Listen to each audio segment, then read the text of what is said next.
Everyone is talking about dysregulation, but what does that mean? And what can you do when it happens to you? I'm exactly the right person to answer this for you. I even wrote a book about it, Re-regulated. Dysregulation is a reaction. It can come up in response to stressors, and it's especially common for people who have been through intense stress in the past, like trauma. Now, everyone, not just traumatized people, get dysregulated sometimes. And virtually everyone eventually re-regulates. But if you were traumatized at a young age, it can cause you to get dysregulated more easily than other people and to stay dysregulated longer. So you can think of a newborn baby who is in distress. Their skin is red, they arch their back, they're crying, ah! And newborns, they haven't yet learned to regulate. And this is what it looks like. They're born unable to regulate themselves. When their mom holds and feeds them, they will calm themselves. They come down. They're not desperate anymore. They're not in dysregulated crying. They're feeling calm and comforted. And then they come out alert and re-regulated. That's what it feels like to get re-regulated. For a baby, the love, the food, and the contact with the mother's body help their nervous system to co-regulate. Co-regulate, you may have heard that term, where you can match your nervous system regulation to someone else's. So it's very normal in kids, but adults do it together too, or groups of people even. And you can see why a lack of attentive care can harm normal development of a child's nervous system and their ability to self-regulate. You can also see how parents who are themselves dysregulated may struggle to help a kid to get regulated. The baby continues to cry, for example, and it can't settle down. And this in turn can further dysregulate the parent. And then the parent is dysregulated, it dysregulates the baby, and back and forth and back and forth. It's a vicious cycle. Now, once you know what dysregulation is and you're aware of the feeling, you may be having, that kind of moment. You might begin to notice dysregulation everywhere. That guy yelling at the post office clerk, he was dysregulated. Your mom, when she saw the mess everyone made and she started crying, she was dysregulated.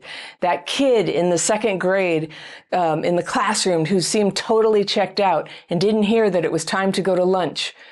That kid was dysregulated. Now, me, I was dysregulated when I got so nervous asking for a raise that I knocked over a cup of coffee on all the papers on the desk and ruined the carpet of my boss. I was dysregulated. Do you have this? If you're like a lot of us, it can be a huge relief to know that dysregulation, it's a thing. It's a thing, and it's normal for people who have been through a lot. Here's what it can feel like in adults. You feel spaced out. You're at a loss for words. You can't remember where you are for a minute. Or you feel scattered. You're trying to do a whole bunch of things at once and you're not finishing anything. You're tripping over things, dropping things, losing things. Where's my keys? Where's my purse? Where's my shoes? Your voice and your facial expression sometimes after a big upset, they go flat and it seems like you feel nothing, even though you do feel things. You are in a rage. Or you have this huge urgency to express what's bothering you, which, by the way, is not a good time to express it, not when it feels urgent. You can't feel parts of your body. Your hands, your mouth, your face, your nose, or your feet start to feel numb. You're driving and suddenly you sort of come to and you're like, I don't even remember getting here. The last 10 minutes, there's no memory. That's dysregulation. You feel flustered and overwhelmed, and it makes it feel impossible to concentrate or finish a task. These are all common signs of dysregulation that you can notice, and there are many you can't actually feel that are affecting your hormones, your immune system, your vital signs, and those are very important to health, and dysregulation can be disruptive to your health. So the signs that you can feel are a good sign that, there might be dysregulation on many levels. And luckily, even though you may never have been told this, you can learn to re-regulate. It takes practice. It's not actually that hard. It just takes a lot of repetition to get into the habit.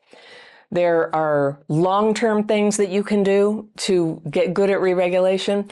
My go-to method is the daily writing and meditation practice that I call the daily practice, and I'll tell you about that in a minute. But this is how I get regulated and stay regulated every day.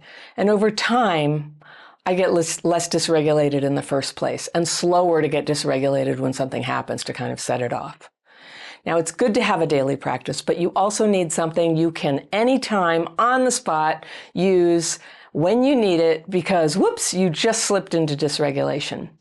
It's good to master these skills because if you stay dysregulated, it can be exhausting. It can keep you from remembering very well who you spoke to and what happened during your day. It can make it hard to connect with other people. And it can leave you vulnerable to intense emotions that are way oversized, emotional dysregulation, only because normal-sized feelings are running through a dysregulated nervous system.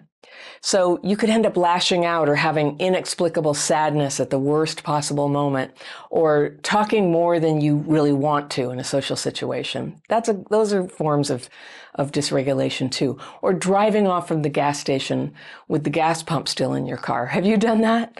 I did it twice in a single week. It wasn't good. They were really mad at the gas station and they had to charge me money. But as long as you can notice that you're dysregulated, there's something that you can do about it right away. Here's what I call emergency measures to re-regulate.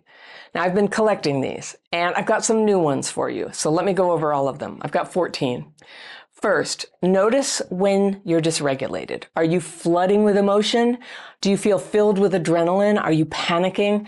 Say to yourself, I'm having an emotional reaction. This is a good time to slow down and be gentle with yourself and other people so that you don't say or do something that you'll regret later. Number 2 is be safe. This is not a good time to drive a car. Pull over and take your time. If what triggered you was an argument, use gentle words to stop the interaction for now, like, I want to continue this conversation, but I need to take a breather to calm down. Or if you don't want to tell the other person that you're triggered, tell them that you need a bathroom break. Or if you're on the phone, you can say you have a call on the other line. Don't get into a big discussion about it while you're dysregulated. Just find a way to put the conversation on pause. Number 3, buy some time. Separate from the other person if you can. Go to a room by yourself, even if it's the bathroom. No one has to know what you're doing. If it feels urgent to express yourself and get out there and argue, take an even longer break before you try to resolve anything. True emergencies are rare, and there are very few problems that can't be solved a little later when your emotions are regulated again. Number 4 is stamp your feet. You would be amazed how helpful it is to bring yourself back into present time in your body. As you stamp each foot, say quietly to yourself, right, left, right, left. And this helps your brain begin to re-regulate. Number 5, take 10 deep breaths, focusing particularly on the out breath. 6, press your tongue to the back of your teeth. This is a strategy to get back in your body too. Number 7, sit down and feel the weight of your butt in the chair, like that. This is another strategy to get back inside your body, which, by the way, is a metaphor. You are always in your body. But to feel that you're there, to be present, to feel your limbs, to occupy all the limbs of your body. All right, number 8, stand up and shake it off. This is called somatic shaking. It's like this. And you just kind of bounce up and down on your knees and let everything shake. And it can be funny, it can be relaxed, it can be silly if you want. You can swing your arms and just kind of enjoy the feeling of jiggling and shaking like 100 sticky little ping pong balls are falling off all around you. All right, this one's kind of similar, but you can dance. A commenter told me about this and I was like, I used to do that. And they said, when I was starting and I was extremely dysregulated, I would put music on really loud with headphones and then dance and jump and shake my body. And I closed my eyes and I tried to feel what part of my body was tense and needs relief. And I would dance until I was exhausted and I couldn't do it anymore. And the person who wrote this comment said, I found this very helpful. And I just think that's one of the perfect forms of emergency measures to re-regulate. Very relaxing, very fun, very natural. All right, number 10, eat something. When you're stressed, you'll probably crave carbs and sugar, but it's protein foods that will help you get grounded again, so make sure you have some of those. Number 11, wash your hands and feel the water and soap on your hands. Warm water is extra soothing, but also you can use ice water. You can use cold water, a cold shower if you like. That can really give you a jolt. When you really need to pop out of a mood, a cold shower can just take you right there. It sounds dreadful, right? But it's actually kind of nice. I heard something recently. Somebody said, oh, women don't have to take cold showers. And I was like, oh, thank goodness. But I kind of like them sometimes. I prefer them in the summer, though. And you can wash your face with the water, even if you're just, standing by the sink, get water on your face. I think we all naturally are inclined to do that. You can also make a bowl with water and ice and put your hands in the ice and feel the ice, or get that ice water up on your face too. These are strong methods to help bring you kind of back into present time, back into your senses, and get your nervous system just to give it a little jolt that it needs to get back into reality. Number 13 is get a good squeezing hug. And if no one's around, you can press your back into a corner and wrap your arms around yourself so that you can feel pressure all around your torso. And we're wired, actually, to calm down when we're hugged. I'll never forget, it was on HBO, and it was about Temple Grandin. It was a dramatization of her life. And she, as a child, used to sit in a swing with chains and then twist the swing around. I mean, who didn't do this? And feel those chains kind of tighten along her sides, and she liked it. It was comforting to her. And I was like, I remember that feeling.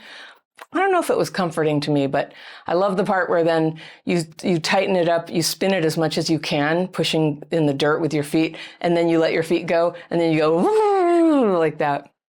Probably very re-regulating, actually.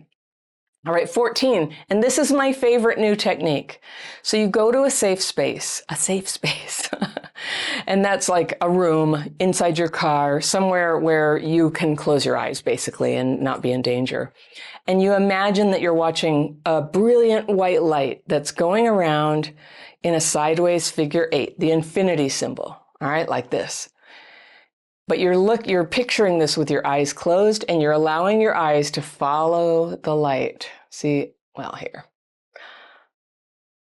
Like that. I'm holding my face still and letting my eyes follow the imaginary light that I'm indicating with my fingertip. Now, what's happening is my eyes are going, they're moving and going back and forth, which is the movement within EMDR, which stands for eye movement desensitization and reprocessing. Who'da thunk?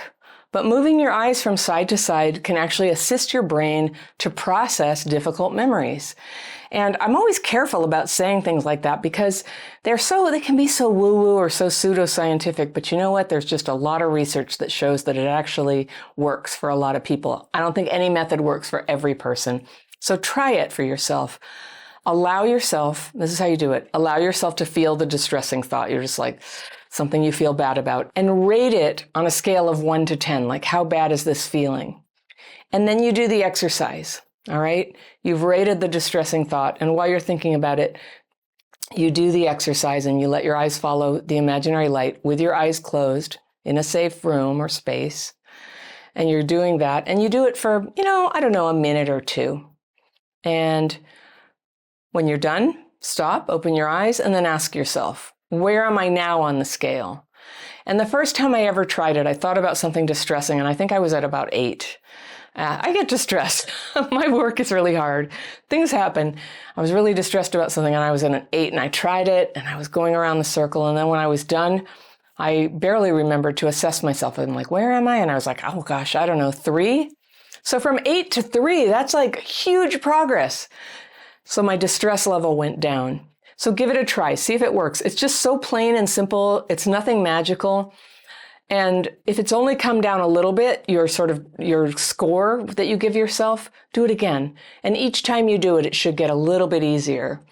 And then do it again and again until your distress comes down to 0. And if it doesn't get better, but instead gets worse, stop and use a different technique. I've just given you 13 other ones in this list. So that was EMDR. You now have 14 emergency measures to help you get re-regulated on the spot. If you'd like to get a handout of your own that lists all of these, you can have one for free. I've created it for you right here, and I will see you very soon.